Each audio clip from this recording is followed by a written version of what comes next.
Abraham லிங்கனுடைய பயோகிராஃபியில் எழுதியிருக்கிறார். ஒரு முறை ஒரு பெரிய பணக்காரர் அவரை பார்க்க வேண்டும் என்று கேட்டார். ஆபிரகாம் லிங்கன் டைமே இல்லை. அப்போ மார்னிங் 5 o'clock வாங்கன்னு சொல்றாங்க. இவரு 5 மணிக்கா, சரி ஜனாதிபதி சொல்லிட்டாரு 5 மணிக்கு போவோம் அப்படின்ட்டு 4:45 போயிட்டார். காலையில் 7 மணி. உங்களுக்கு தெரியும் அமெரிக்காலாம் காலையில் எப்படி இருக்கணும். 4:45 போயிட்டார். போனா ஆபிரகாம் லிங்கன் உள்ள ஒருத்தரோட பேசிட்டு இருக்கிறார். இவருக்கு நமக்கே 5 மணி அப்பாயின்மெண்ட், இந்த ஆள் வேற யாருக்கும் 4:30 மணிக்கு அப்பாயின்மெண்ட் கொடுத்துருக்காரு. இந்த ஜனாதிபதி தூங்குவாரா மாட்டாரான்னு யோசிச்சுட்டே இருக்கிறார். சரியா 5 மணிக்கு உள்ள வாங்க கமின் அப்படின்னு சொல்லி ஒரு சொல்றாங்க. இவர் என்ன பண்றாருன்னா உள்ள இருக்கிற ஒரு வெளியே வரட்டும் வெயிட் பண்றாரு. திருப்பி சொல்றாங்க உள்ள வாங்க அப்படின்னு. உள்ள போய் இவர் அப்படியே தேடுறாரு. லிங்கன் கேட்டாராம் என்ன தேடுறீங்க அப்படின்னு.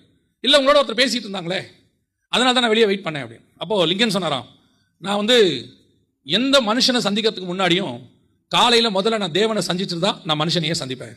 தேவனை சந்திக்காம மனுஷனை சந்திக்க மாட்டேன். இன்னைக்கு உங்களுக்கு 5 மணிக்கு அப்பாயின்மெண்ட் கொடுத்ததுனால என்னுடைய பிரேயர் டைம் மார்னிங் 4 o'clock நான் மாத்திட்டேன். 4 to 5 என் பிரேயர் டைம். தேவன்கிட்ட பேசிட்டு தான் உங்ககிட்ட பேசுவேனாராம். அவ்வளோ பிஸியான ஒரு ஜனாதிபதியே தினமும் 1 மணி நேரம் காலையில கர்த்தருக்கு நேரத்தை ஒதுக்கும் போது ஏன் நீங்களும் நானும் முடியாது? நம்ம நினைச்சா முடியும்.